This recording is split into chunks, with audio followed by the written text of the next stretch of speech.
নমস্কার, আমি সায়ন্তন আর in love with সলে আপনাদের সবাইকে স্বাগত। আশা করি আপনারা সবাই ভালো আছেন। আজ আমার পছন্দের দুটো অর্কিডের সঙ্গে আপনাদের সকলের পরিচয় করাবো এবং আমি যথেষ্ট আত্মবিশ্বাসী যে ভিডিওটা সম্পূর্ণ করার পর আপনারা অনেকেই বা হয়তো সকলেই অনুপ্রাণিত হবেন, মোটিভেটেড হবেন এই অর্কিড দুটো সংগ্রহ করার ক্ষেত্রে। তবে বলে রাখি, সম্প্রতি এই অর্কিড দুটোই আউট অফ স্টক, দুর্ভাগ্য আমার। কিন্তু চিন্তা করবেন না, মাঝে মাঝে গাছগুলো রিস্টক করা হয় এবং আমি বেশ কিছু ওয়েবসাইটের লিঙ্ক আপনাদের সঙ্গে শেয়ার করব, যাতে আপনারা বিভিন্ন জায়গায় খোঁজ করে অন্তত একটা জায়গা থেকে হলেও গাছগুলো সংগ্রহ করতে পারবেন। কাজেই চিন্তা করার কোনো কারণ নেই। আপনারা যদি এই মুহূর্তে অর্কিড দুটো সংগ্রহ করতে নাও পারেন, তাহলেও ভবিষ্যতে কিন্তু সংগ্রহ করার সুযোগ আপনাদের হাতে থাকছে। মূল বিষয় ঢুকে যাই। প্রথমেই যে অর্কিডটি নিয়ে কথা বলবো সেটি একটি ফিলোনপসিস অর্কিড এবং আমার অত্যন্ত পছন্দের। আমি কয়েক মাস আগে আমাদের লোকাল নার্সারি থেকে সংগ্রহ করেছিলাম। যখন সংগ্রহ করেছিলাম যে ট্যাগটা ছিল, সেই ট্যাগের নামটা ঝাপসা হয়ে গেছিলো, সেই জন্য আমি নামটা খুঁজে পাইনি। কিন্তু ফুল দিয়ে যখন আমি ইমেজ সার্চ করলাম গুগলে, তখন নামটা পেয়েছি ফিলোনপসিস ইয়েফন বা ইয়াফন পারফিউম ইয়েলো। অসাধারণ একটি অর্কিড, ফিলোনপসিস অর্কিড। এর মূল যে বিষয়গুলো আমাকে ভীষণভাবে আকর্ষণ করেছিল সেটি হলো এর গন্ধ এবং এর ব্রাঞ্চিং হ্যাবিট এবং এদের ফ্লাওয়ার স্পাইক আসার যে প্রবণতা। দেখতেই পাচ্ছেন একটা গাছে 3টে ফ্লাওয়ার স্পাইক এসছে এবং শুধু তাই নয়, 2টো ফ্লাওয়ার স্পাইকে কিন্তু ব্রাঞ্চিংও শুরু হয়ে গেছে। কাজে বুঝতেই পাচ্ছেন এরা কিন্তু অ্যাবান্ডান্ট ফ্লাওয়ারিং টেন্ডেন্সি রাখে, অর্থাৎ প্রচুর পরিমাণে ফুল কিন্তু এই অর্কিডে হয়। এবং এর নামটা থেকে আপনারা নিশ্চয়ই বুঝে গেছেন এই অর্কিডে অসাধারণ গন্ধ আছে, অসাধারণ গন্ধ। এটা খুব হালকা মিষ্টি ম্রিয়মান গন্ধ, কিন্তু সেই গন্ধের মধ্যে একটা এমন সুন্দর শান্তি আছে, এমন মনকে শান্ত করে দেয় যে সেই গন্ধটার কাছে বারবার আপনাকে ফিরে যেতে হবে। অসাধারণ গন্ধ, আমার অত্যন্ত পছন্দের। এবং হাওয়া হলেই, উল্টো দিক থেকে হাওয়া এলেই গন্ধটা যখন নাকে এসে পৌঁছয়, একেবারে মন প্রাণ শান্ত হয়ে যায়। আপনারা অবশ্যই সংগ্রহ করতে পারেন। অন্যান্য ফিলোনপসিস অর্কিডের মতোই পরিচর্যা করবেন, এরা কিন্তু যথেষ্ট ভিগোরাস। আমি যেখান থেকে সংগ্রহ করেছিলাম সেখানে গাছটি বিক্রি হচ্ছিল কোকোচিপে। আমি চেষ্টা করব ফ্লাওয়ারিং হয়ে যাওয়ার পর কোকোচিপ থেকে সরিয়ে নিয়ে এই গাছটিকে পাইন বার্কে ট্রান্সফার করতে। কারণ আমি খেয়াল করেছি, আমার এক বন্ধু এই বিষয়ে আমাকে সচেতন করলো যে ফিলোনপসিস অর্কিডের ক্ষেত্রে বিশেষ করে চারকোলে গাছ বড় করলে বা ফিলোনপসিস অর্কিড বড় করলে চারকোলের মধ্যে কিন্তু শিকড়গুলো খুব একটা অ্যাটাচড হয় না, বরং পটের গায়ে অ্যাটাচড হয়ে যায়। তো মিডিয়াকে ধরতে না পারলে অনেক সময় নিউট্রিয়েন্টস অ্যাবজর্ব করতে পারে না গাছ। তো সেই জন্য আমি চেষ্টা করব এবার থেকে পাইন বার্কে গাছ করতে।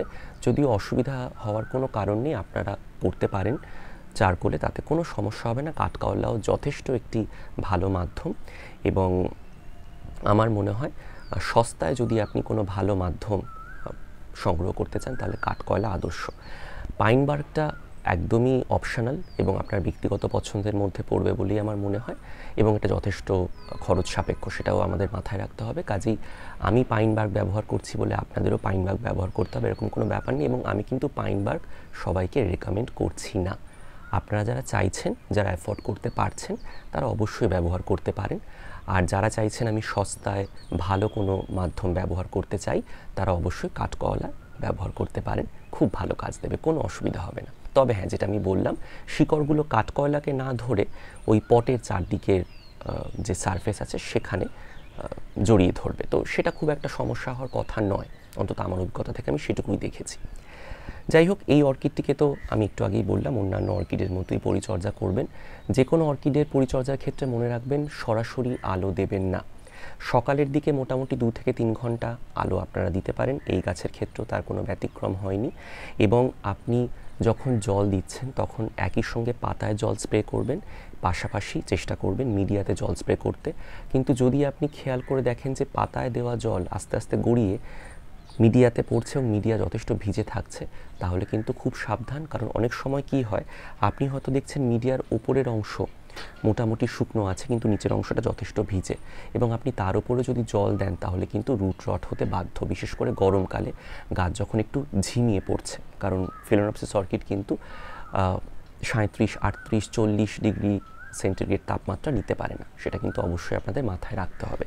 এবং এই অর্কিডটি কিন্তু বেশ তাপ সেন্সিটিভ, অর্থাৎ তাপ পেলে খুব একটা ভালো থাকে না, এটা আমি দেখেছি, কাজে সেটা একটু মাথায় রাখবেন। এদের ফ্লাওয়ার স্পাইক আসার সময়টা একটু পরে, অর্থাৎ ঠান্ডা আসার সঙ্গে সঙ্গে যে ফ্লাওয়ার স্পাইক আসে এমন নয়, একটু সময় নেয় এবং তারপর ফ্লাওয়ার স্পাইক আসতে শুরু করে। এবং আপনারা তো দেখলেন একসঙ্গে 3টে ফ্লাওয়ার স্পাইক এসছে এবং এদের ব্রাঞ্চিং হ্যাবিট আছে, কাজেই প্রচুর পরিমাণে ফুল হবে, এই বিষয়ে কোনো সন্দেহ নেই। আর গন্ধের কথা তো বললাম, কাজেই অবশ্যই এই গাছটি আপনারা সংগ্রহ করতে পারেন। এবং সবচেয়ে ভালো বিষয় হচ্ছে অন্যান্য অর্কিডের মতো কিন্তু এই অর্কিডটি বিরাট বড় হয়ে যায় না, এটা বেশ কম্প্যাক্ট শেপ, ফুলের আকার ছোট, প্রচুর পরিমাণে ফুল হয় এবং গাছটাও খুব একটা যে বড় হয়ে ছড়িয়ে পড়ে এমনটাও নয়। কাজেই আপনারা যারা খুব ছোট জায়গায় বাগান চর্চা করছেন, হয়তো আপনারা বারান্দায় বাগান চর্চা করছেন, আপনাদের কাছে খুব একটা বড় জায়গা নেই, তাদের কাছে কিন্তু এই অর্কিডটি আদর্শ। আপনি খুব ছোট জায়গায় এই অর্কিডটিকে পরিচর্যা করতে পারবেন। এদের ফুলের আকার ছোট, ফ্লাওয়ার স্পাইকের আকার ছোট এবং প্রচুর পরিমাণে ফুল হয়, কাজেই ছোট জায়গায় যদি আপনারা অর্কিড করতে চান তাহলে এই অর্কিডটি আদর্শ। পরবর্তী অর্কিডের কথায় আসব। আমাদের পরবর্তী অর্কিডটি ভ্যান্ডা পরিবারের অন্তর্গত অ্যাসকোসেন্ট্রাম মিনিয়েটাম অরেঞ্জ। আপনারা হয়তো অনেকেই গাছটির সঙ্গে পরিচিত, হয়তো আপনারা অনেকেই গাছটির সঙ্গে পরিচিত নয়। অসাধারণ একটি অর্কিড এবং এটিও কিন্তু মিনিয়েচার অর্কিড। এই অর্কিডটি আমি কোনো জায়গায় সার্চ করে দেখেছি এটি স্পিসিস ক্যাটাগরির মধ্যে পড়ছে, আবার কোনো জায়গায় এই অর্কিডটিকে বলা হচ্ছে এটি হাইব্রিড। কাজে এই বিষয়ে আপনাদের আমি খুব একটা তথ্য দিতে পারবো না, আপনারা নিজেরাও খোঁজ করে আমাকে জানাতে পারেন যে এটা স্পিসিস অর্কিড না এটা হাইব্রিড অর্কিড। তবে আমি আজই সকালে একটা পিডিএফ ডাউনলোড করেছি, সেটা আমি একটু দেখছিলাম, ভিডিওটা করার আগে একটু রিসার্চ করছিলাম, সেখানে দেখলাম যে এটিকে কিন্তু বলা হচ্ছে যে এটি স্পিসিস অর্কিড। এটি মূলত পাওয়া যায় জাভা, সুমাত্রা, মালয়েশিয়া এই সমস্ত জায়গায় এবং অত্যন্ত ভিগোরাস এবং এটি মিনিয়েচার, আমি বোধহয় একটু আগেই বললাম, এবং প্রচুর পরিমাণে ফুল হয় গাছটি যখন ম্যাচিউরড হয়ে যায় এবং এক একটা গাছ থেকে কিন্তু মাল্টিপল ফ্লাওয়ার স্পাইক আসে, কাজেই এক্সট্রিমলি ফ্লোরিফেরাসও বটে। কাজেই যদি আপনারা কোনো ছোট অর্কিড সংগ্রহ করতে চান, বা আমি একটু আগে ফিলোনপসিস অর্কিড আলোচনা করার সময় যখন বলছিলাম যে যদি আপনাদের কাছে জায়গা খুব একটা না থাকে তাহলে কিন্তু এই অর্কিড আপনাদের জন্য আদর্শ। প্রসঙ্গত বলে রাখি, এরা কিন্তু বড় করে তোলার দিক থেকে বা পরিচর্যা করার দিক থেকে বেশ ভার্সেটাইল। আপনি একই সঙ্গে এদের এরকমভাবে মাউন্ট করতে পারবেন। এটা আমি 2 বছর হলো সংগ্রহ করেছি এবং একটা প্লাস্টিকের স্ল্যাবের মধ্যে এটা মাউন্ট করা আছে। আমার ইচ্ছে আছে এবছর ফুল হয়ে গেলে আমি চেষ্টা করব গাছটাকে তুলে নিয়ে অন্য একটা মিডিয়াতে দিতে, যেখানে আরও ভালো মতো গাছ ময়েশ্চার পাবে এবং ভালো মতো গাছ বড় হয়ে উঠতে পারবে এবং নিউট্রিয়েন্টস অ্যাবজর্ব করতে পারবে। কারণ এই মিডিয়া একেবারেই বুঝতেই পারছেন, মানে মিডিয়া নয়, এই স্ল্যাবটি, প্লাস্টিকের এই স্ল্যাবটি একেবারেই কোনো রকমভাবে কোনো নিউট্রিয়েন্টস বা সার ধরে রাখার ক্ষেত্রে আদর্শ নয়। কাজেই যখন সার দেওয়া হচ্ছে, গাছ যেটুকু সার পাচ্ছে সেটুকুই গাছ শিকড়ের মাধ্যমে অ্যাবজর্ব করে নিচ্ছে। তো সেই জন্য মিডিয়াটা পরিবর্তন করার আমার ইচ্ছে আছে বা স্ল্যাবটা পরিবর্তন করার ইচ্ছে আছে। তবে আপনারা চাইলে ছোট পটেও গাছটির পরিচর্যা করতে পারেন, সেক্ষেত্রে আপনারা পাইন বার্ক বা চারকোল ব্যবহার করতে পারেন, গাছ খুব ভালো মতো বড় হতে পারে। বা আপনারা চাইলে এটিকে কোনো ড্রিফটউডের মধ্যেও কিন্তু মাউন্ট করতে পারেন, কারণ এই গাছের একটা বৈশিষ্ট্য হচ্ছে এদের শিকড় কিন্তু একবার শুকনো অবস্থা একবার ভিজে অবস্থা পছন্দ করে, মানে টানা দীর্ঘক্ষণ ভিজে আছে এরকম অবস্থায় কিন্তু অনেক সময় এই গাছের অসুবিধা হতে পারে। মোটামুটি 34-35 ডিগ্রি সেন্টিগ্রেড তাপমাত্রা যদি পেরিয়ে যায় তাহলে গাছটি থমকে যায়, খুব একটা বাড়তে পারে না। আর যদি একেবারে ধরুন 10 ডিগ্রির নিচে তাপমাত্রা নেমে যায় সেক্ষেত্রেও কিন্তু গাছটির অসুবিধা হয়। কাজে আপনারা যারা খুব গরম আমাদের মতো এবং খুব ঠান্ডা, ধরুন উত্তরবঙ্গের যে সমস্ত জায়গা আছে, বিশেষ করে দার্জিলিং, জলপাইগুড়ির একটু ওপর দিকের জায়গাগুলো যেখানে ঠান্ডা বেশ গাঢ়, সেই সমস্ত জায়গায় যদি এই গাছের পরিচর্যা করেন তাহলে কিন্তু চেষ্টা করবেন শীতকালে ঘরে রেখে দিতে। এরা ভার্সেটাইল রোদ পছন্দ করে, অর্থাৎ আপনি চাইলে সারাদিন রোদ দিতে পারেন। সারাদিন যদি আপনি রোদ দেন তাহলে দেখবেন এর মধ্যে একটা পিগমেন্টেশন তৈরি হচ্ছে, পাতায় ছোটো ছোটো ডট আসছে। সেটা দেখে হয়তো আপনার মনে হতে পারে যে এই অর্কিডটিতে ফাঙ্গাল ইনফেকশন হয়েছে, একেবারেই তা নয়, ফাঙ্গাল ইনফেকশন হয়নি, ওটা এদের পিগমেন্টেশন রোদে স্ট্রেসড হয়ে পড়লে আসে।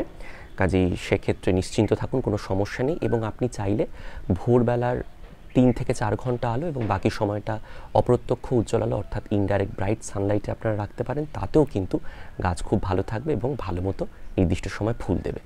এই দুটো গাছের ক্ষেত্রে কিন্তু বলে রাখি শুধুমাত্র বসন্তকালেই ফুল হবে, বসন্তের শুরুতে ফ্লাওয়ার স্পাইক আসবে এবং পুরো বসন্ত জুড়ে এবং গ্রীষ্মের শুরুর দিকটা পুরোটাই ফুল থাকবে। তবে এই গাছটিতে অ্যাসকোসেন্ট্রামের ক্ষেত্রে একটা সমস্যা হচ্ছে ফুল কিন্তু দীর্ঘস্থায়ী নয়, মোটামুটি 2 থেকে 3 সপ্তাহ থাকে। একেবারে ডেন্সলি কম্প্যাক্ট ফ্লাওয়ার হ্যাবিট এদের, ফ্লাওয়ারিং হ্যাবিট দেখতেই পাচ্ছেন, খুব ঘন সংবদ্ধ এদের ফুল হওয়ার প্রবণতা। এবং বুঝতেই পাচ্ছেন গাছ যখন ম্যাচিওর্ড হয়ে উঠবে তখন প্রচুর পরিমাণে যখন ফ্লাওয়ার স্পাইক আসবে এবং সেই ফ্লাওয়ার স্পাইকে যখন একসঙ্গে ফুল হবে তখন সেটা একটা দেখার মতো দৃশ্য হবে এবং রঙটাও যথেষ্ট আকর্ষণীয়। আমি সাধারণত অরেঞ্জ কালারের প্রতি খুব একটা আকর্ষণ বোধ করি না, কিন্তু এই রঙটি এত সুন্দর এবং এর একটা এমন বেশ রাজকীয় উপস্থাপন ভঙ্গি আছে যেটা আমাকে বিশেষভাবে আকর্ষণ করেছিল। সেই জন্য এই গাছটি আমি সংগ্রহ করেছিলাম। আপনারা অবশ্যই সংগ্রহ করতে পারেন। এবং সার প্রয়োগের ক্ষেত্রে বলি, দুটো গাছের ক্ষেত্রেই আপনারা সপ্তাহে 1 দিন সার প্রয়োগ করুন। চেষ্টা করবেন, আমি যেটা সবসময় বলে থাকি অর্কিডের ভিডিও আলোচনা করার সময়, আপনি প্রত্যেক সপ্তাহে রেকমেন্ডেড ডোজের হাফ অফ দ্য স্ট্রেংথ, যেটুকু আপনাকে বলা হচ্ছে তার থেকে হাফ শক্তি সম্পন্ন সার ব্যবহার করুন, তাহলেই দেখবেন গাছ খুব ভালো থাকছে। এবং চেষ্টা করবেন আরও ওয়াটার ব্যবহার করতে বা ফিল্টার্ড ওয়াটার ব্যবহার করতে। যে জলে টিডিএস বেশি, ক্যালসিয়াম বেশি, সেই সমস্ত জল দয়া করে ব্যবহার করতে যাবেন না। কেমন লাগলো এই ভিডিও অবশ্যই তা জানাতে ভুলবেন না, এবং যদি কোনো জিজ্ঞাসা থাকে তাহলে কিন্তু অবশ্যই কমেন্টের মাধ্যমে জানাবেন। সবাই ভালো থাকবেন, সুস্থ থাকবেন এবং অবশ্যই আমাদের সঙ্গে থাকবেন। আমার এক ছোট্ট ভাই আছে স্বাগত স্বর্ণকার, ও আমাকে বহুদিন ধরে বলেছিল, দাদা অর্কিডের ভিডিও কবে আসবে? ভাই, আজ এই ভিডিওটা আমি তোমাকে ডেডিকেট করলাম। তুমি বহুদিন আমার কাছে অনুরোধ করেছো, সেই জন্য আজ এই ভিডিওটা স্পেশালি তোমার জন্য। আশা করছি তোমার ভালো লেগেছে এবং আশা করছি আপনাদের সকলের ভালো লেগেছে। ভালো থাকবেন সবাই।